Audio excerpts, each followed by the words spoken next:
Righty. Ralph, would you please be so kind to state your name? Ralph Parker, And Ralph, could you please be so kind and tell me your age, please? 65. Great. Ralph, can you let me know your level of education? High school.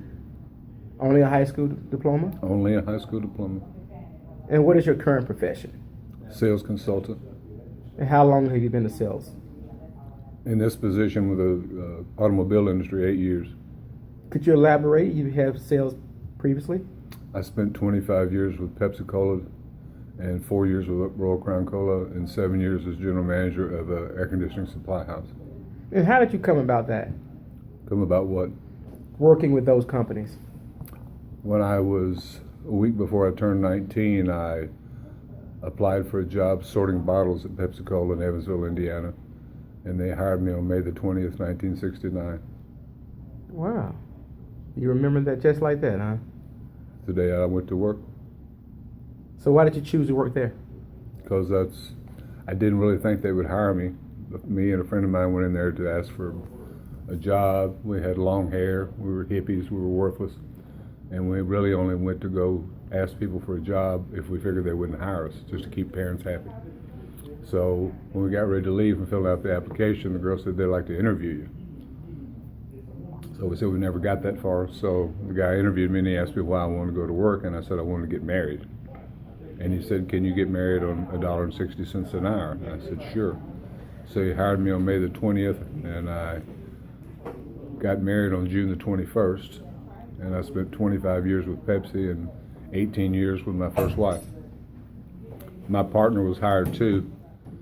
He left at 11 o'clock the first day, and he said, "Come on, let's quit." And I said, "Well, I'm going to try to work the whole day. Will you come back and get me?" Because he had the car.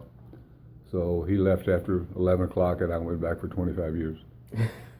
25 years. Yep. Now, I heard you mention that you was married. The reason you took the job because you wanted to get married. Mm-hmm. And you was married for 18 years. To her. Mm-hmm. To her. So you've been married more than once. I have.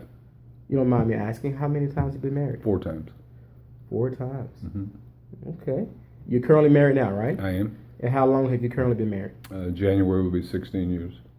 January, 16 years. Do you have any children?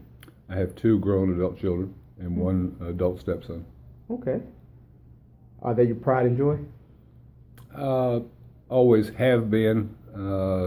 They're still number 1, but just a half a notch above the grandchildren, which is their children. So. Okay. Now, you seem like you're in great health. Seem to be really fit. Can you give me a brief description of your exercise habits and eating habits? I eat what I want, when I want. I pay no attention to how much I eat. My exercise, I get definitely a lot of exercise in my job because we walk all the time doing different things. I try to ride a stationary bike every morning for 3 to 5 minutes to loosen up my legs because I have some back problems. And I don't watch what I eat anymore because I weigh 185 pounds, which is 3 pounds less than I weighed when I graduated high school. But when I was 31 years old, I weighed 269 pounds. Wow. So how did you lose the weight? Divorce. Just straight up. Divorce, okay. What kind of hobbies do you have? I enjoy occasional gambling. I love watching football, both college and NFL. I'm an avid sportsman. I don't get to play like I used to, but I enjoy golf.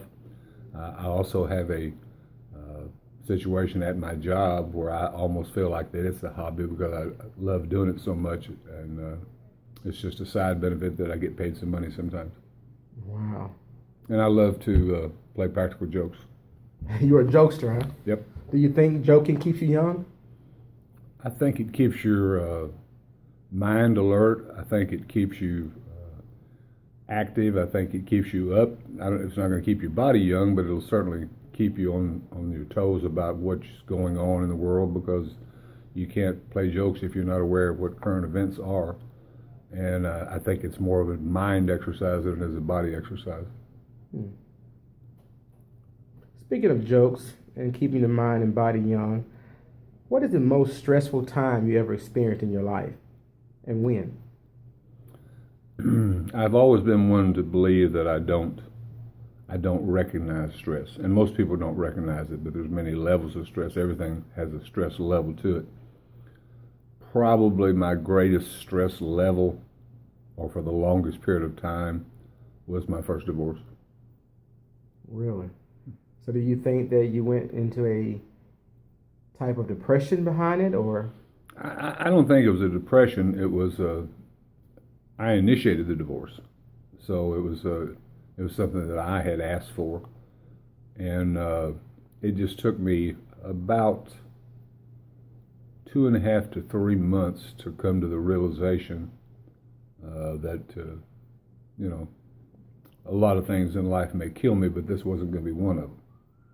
Of course, I've gone through the stress of losing a mother and a father and 4 siblings, losing my job once without knowing it, once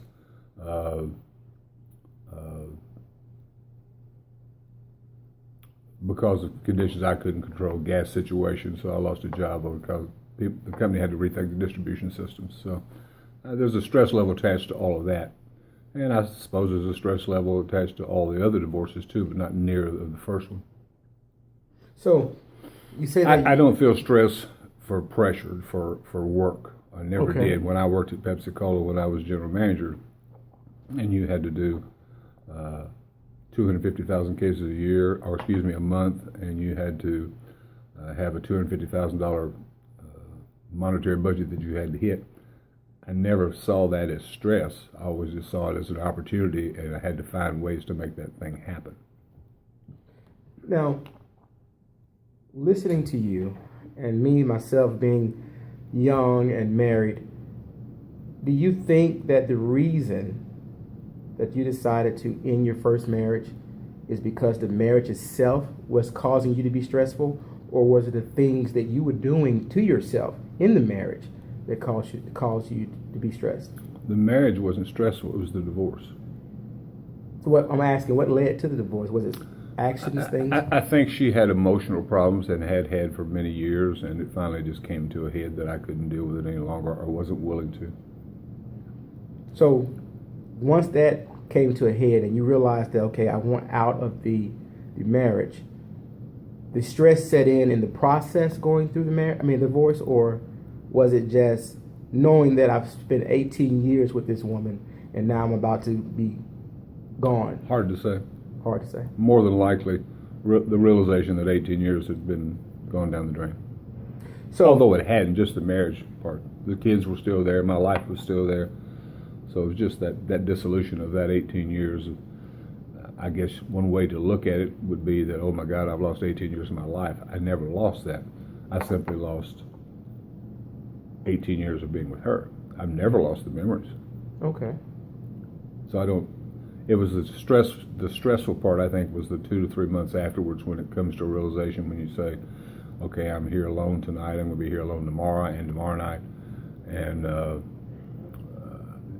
although I'm not a person that needs people around me all the time, and I'm very well equipped to live on my own, very self-sufficient, and can wash clothes and clean the house and cook and do those things, and did. So I guess it was just the realization that, look, 18 years of my life with her is gone.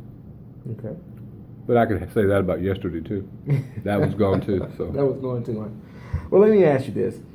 Listening to you now, what do you feel, or how do you feel about the quality of your life? I'm probably breaking down. I'm probably at a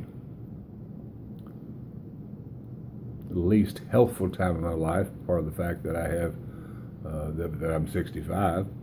Second part that I smoke way too much, probably drink way too much. Doesn't interfere with anything that I do, other than I know it obviously has a toll on my body.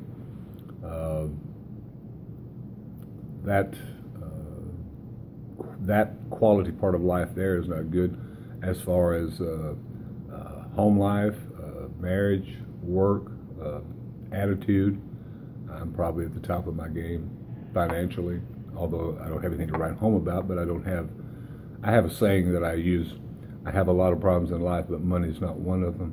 I don't have enough to worry about to make it a problem, but I also don't have the financial difficulties that people might have in their late 20s, early 30s, or 40s perhaps, because their life's at midpoint, and I've got to the point where mine is winding down, but I've got it under control so that I can wind down at the pace I want to wind down. So, 65 years of age, Mm-hmm. how much longer do you think you're going to work? Work Mm-hmm. until I can't walk and talk with people. When I become aware that I can't do the job, or I don't want to do the job, as long as my health stays good and it's not a pain for me to work, to walk and do the things that you have to do in this job, and my mind stays right, I work as long as I want to.